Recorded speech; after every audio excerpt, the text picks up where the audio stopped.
Hello అండి. మొన్న మార్కెట్‌కి వెళ్ళినప్పుడు మార్కెట్‌లో ఎర్రగా, బుర్రగా, అందంగా ఉన్నాయని చెప్పి అందమైన అమ్మాయిల వెంట అబ్బాయిలు పడినట్టు నేనైతే ఈ టమాటాల కోసం పరిగెట్టానండి. ఏంటక్కోయ్ ఆ టమాటాల గురించి అంతలా పరిగెట్టాలని మీరు అనుకోవచ్చండి. ఎందుకంటే ఈ రాజస్థాన్‌లో మన దేశీ టమాటాలు ఎక్కువగా దొరకవండి. ఎప్పుడో అమ్ముతారు రేర్ మాట. ఈ నార్మల్ టమాటాలే ఎక్కువగా అమ్ముతారు. అందుకని చెప్పి ఇంట్లో ఆల్రెడీ కేజీ టమాటాలు ఉంటుండగా ఈ మన దేశీ టమాటాలనైతే ఒక కిలో ఇంటికి పట్టుకొచ్చేసానండి.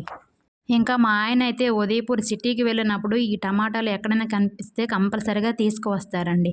నేనైతే ఎలాగో టమాటాలు తీసుకొచ్చాను కదా అని చెప్పి టమాటాలతో టమాటా పచ్చడి అయితే చేశానండి. ఈ టమాటా పచ్చడి మిక్సీలో దానికన్నా రోట్లో రుబ్బుకుంటే టేస్ట్ అయితే సూపర్‌గా ఉంటుందండి. ఇంతకీ మీకు టమాటా కర్రీ ఇష్టమా? టమాటా పచ్చడి ఇష్టమా? మాకైతే ఎక్కువ టమాటా పచ్చడే ఇష్టమండి. ఈ వీడియో మీకు నచ్చినట్లయితే మన ఛానల్‌ని సబ్స్క్రైబ్ చేసుకోండి.